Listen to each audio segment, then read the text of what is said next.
Hi guys, welcome back to At Home with Elisa. Today I have a bit of a problem. I know that last week we were declared as not being in La Nina anymore. Our weather pattern was not La Nina, it was declared as neutral, which was fantastic. However, they've just announced that we're to expect a lot of rainfall over the next week. I believe it's 7 days, and they're looking in excess of 325 mils of rain over that 7 days. If you watched my property flooding tour previously, which was, I think it flooded back in April, we are in for a little bit of trouble. So I need to make sure that I can go around and prepare our areas as best I can. Hopefully the worst doesn't actually happen, what they've predicted doesn't actually happen, but you just never know, and I think that we probably need to prepare for it just on the off chance. So we are prepared that our water catchment, which we have on our property, will probably overflow and overflow multiple times. So I need to make sure that the garden area, the chickens in particular, try and make sure that everybody's safe, and try and keep the water flowing across the land as much as I can, and not have it stop anywhere like near the chickens or the garden area. So one of the first things that we need to do is just check where our rainwater is at. We are solely on rainwater here. We don't have any town water. We have a 10,000 litre tank attached to this tiny home, and the other one has 13,500 litres. I did some calculations with regards to how much rain is expected, and I believe that we're going to be getting about 11,000 litres of water for our particular little tiny home here. Which obviously is greater than the 10,000 litre tank that it has. So I need to just check where the water level is in our tank here. Obviously it holds 10,000 litres, but I need to see roughly where we're at now. So I use a combination of the knock test, so you're knocking, hearing the different sound, and I'm also just checking the heat as well. So the top of it is actually quite warm, but then when you get down to where the cold water is, you can feel the difference in the heat. So we'll check it out. So if I start up high, there, so that's about halfway. So I've determined that we're probably about halfway full, just through the knock test and the field temperature test on the outside. We're probably about halfway, so it's about 5,000 litres. Now add on to that another 11,000 litres or so. We're obviously going to be overflowing, and I don't really want it overflowing onto the land because the land's going to be having enough water of its own. So we've come up with a little solution. So we usually have our overflow runs here into this wheelbarrow. Now, in normal conditions, when you fill up the tank, you only usually get a wheelbarrow full of water, and that's about it. Obviously, we're going to be getting a lot of water, and this is not going to suffice. I do have a hose just linked up now, and we emptied our pool thinking that we probably would just sort of move it slightly. It's not in quite the right position. That we would move it slightly and fill it up again come springtime when the weather sort of warmed up again. However, I'm actually just using it, it's obviously just rainfall there, but I'm actually just using it at the moment to store extra water from this rain event. So this water that we are going to be storing here will only be used for my garden. So I don't have any chemicals or anything in the pool at the moment, and I like it that way. You can actually put some chlorine and have it run for a little while, but I don't think I'm going to do that. I'm just going to leave it natural and just drain it down to the garden when I need it. So this is a gully that goes along. This is like the high side of our property. It comes behind our tiny homes. That's the private road out the front. But we have a gully. You can't actually see, but it's probably about a foot, maybe a little bit more deep. As you can see, it's washed out a bit there. That gully goes all the way down to our creek. We use this gully, we actually dug it in so that then any runoff from obviously slightly higher up next door goes in that, and it travels down to the creek, just a way to funnel water away from coming across our land. And this is our little creek area. So the water comes from that same property next door. They put a pipe in. It was a natural creek before they just needed a road, so they put a pipe in, but I expect that this will be absolutely like a torrent of water. So it leads all the way down, and it goes, you can see the very back of our land there where we can't get across to mow at the moment. and it leads down into our dam. This is our dam area, so the creek leads, as you can see the pebbles from the last flooding that we had, it leads all the way down to this area here, just directly opposite from where I am now, on the opposite side of that water. It actually has a low point and it trickles down like a waterfall into the next door neighbour's land. The next door neighbour's land actually feeds down into a local creek, so they don't use that area of the land obviously, but that's where the water will end up going. So last night I didn't get much sleep. I heard the weather predictions and kind of freaked out. I know that water comes basically from where I'm standing now and washes across that garden. So we have a plan. We are actually looking at putting in a garden bed all across the front here and raising it up so that we don't have to worry about soil washing away. However, we just haven't had time to do that. We've only just had some of the supplies delivered. So a raised garden bed in front of this garden area itself is the plan. But right now, I just need to look at trying to stop water washing straight across, straight in front of me. It goes straight through here and down and out through the rose garden. So I know that's a weak point, so I need to do something to rectify that. I also have a weak point just here. Past history has shown me that this area here gets very, very wet. So I need to basically just open up that area there so that the water can get in and drain away and keep moving. With the last floods that we had, the water was actually touching the bottom shelf just there that you can see that the pots are on. So I will have to move quite a few of those pots as well, get things up a bit higher. And just over here, our water catchment has some pipes that literally just come out in the ground here.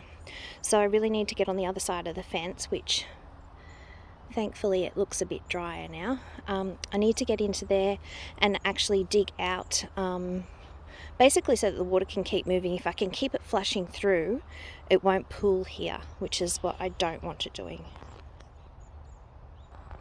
So another weak spot just here is this garden. Last flooding, when I say flooding, I'm referring to when our catchment overflows because so much water has come in that it can't disperse it quickly enough. And this garden bed actually went over to the tops of those pots would have been covered in water. So that's how much water goes across this garden here. I'm just going to move my dianthus and put them out of the way so that hopefully I can divert some water around it. The way that I'm looking to divert the water around it is by basically putting a plank all across here, all across there, and I'm hoping to divert the water. You can't really see very well, but if you look there, it's actually a little bit of a dent, and it's the natural water flow which leads through all those rocks there and then back out to that catchment. So back out to that area over there that goes into next door neighbour's yard and feeds into the creek. So I'm looking to use a plank across here to try and stop this garden bed from overflowing. And as for the little girls, they are probably the ones that are most at risk for the flooding. Their side of the enclosure seems to be a little bit lower. We do have a lot of wood obviously around the outside of the enclosure. We were hoping to prop the whole enclosure up, and it's probably about 25 centimetres, have it all propped up and then backfill it with sand, which would obviously help and level it out. We just haven't had a chance to do that as yet. So it's one of those things we've been waiting for. But we do have some material that the SES gave us last time, some black plastic. So I'm going to try and funnel, you can see how there's a slope up near where that fire pit is in the buggy. The water comes rushing down and it sort of comes through where the light is, the fox light. So it sort of comes down through there and it comes down this side here and washes through this corner. So I'm looking at ways to try and stop the water getting into the girls' coop. And then the other way, they're actually caught from two different overflows. The other way is actually just over here. So the other way that it actually overflows is our catchment itself overflows at this point just here where all these things are. There is a natural divot in the ground when you're walking through. As you can see, we planted a citrus tree right in that divot because we were not very smart at the time. But we're looking to actually try and funnel. As you can see, we've still got some that funnels water away. So as that catchment overflows, and it overflows by about a foot of water when it gets going, this diverts the water away from the chicken coop and it shoots it out into the orchard, which is obviously a lot better for the girls. So we have one here. We did have another one just laying here, same angle.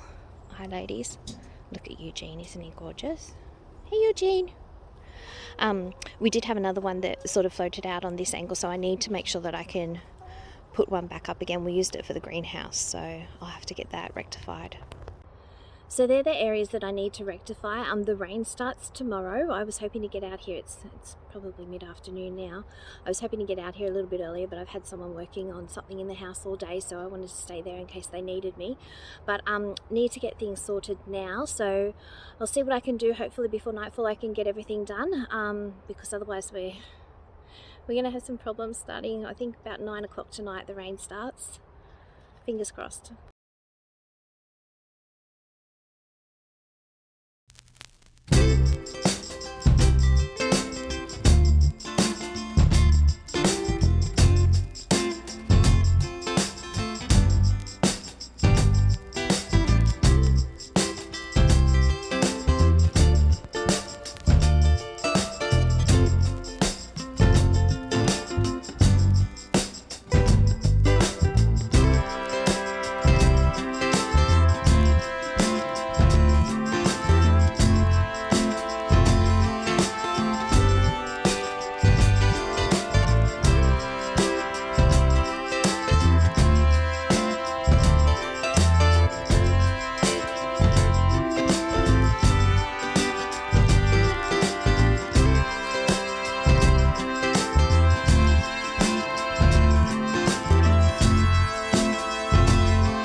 So I think we've done all that we can do to try and prepare the property for the flooding.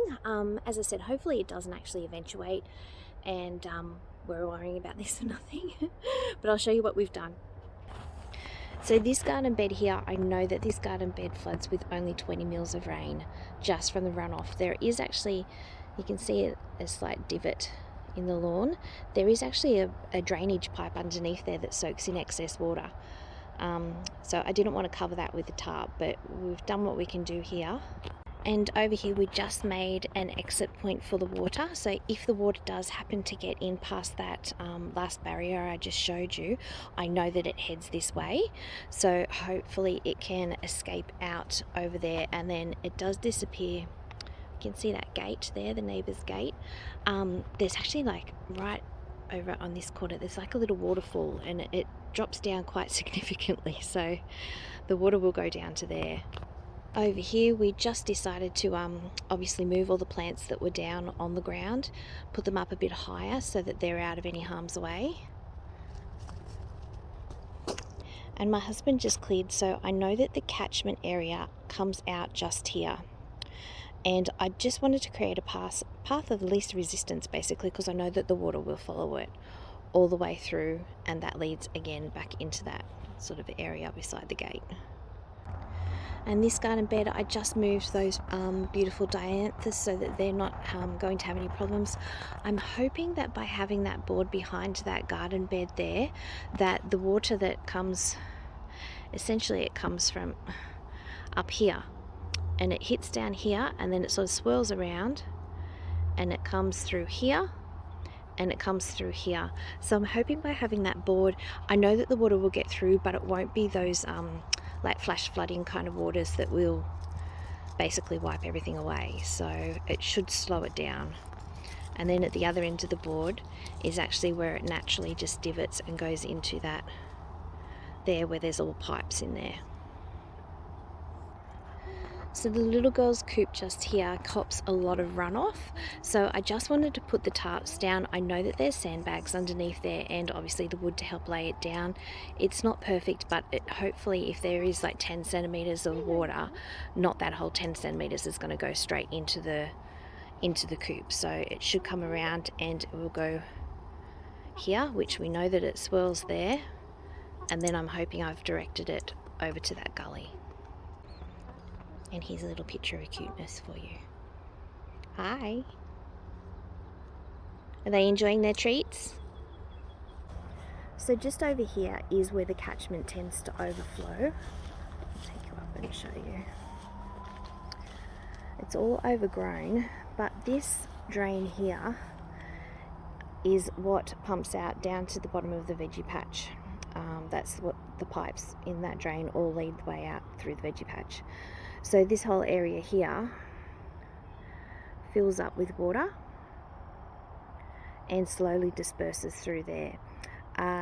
We looked at the records, and I think it's like supposed to survive a 1 in a 500-year event. I think we've had it overflow 3 times since we've been here.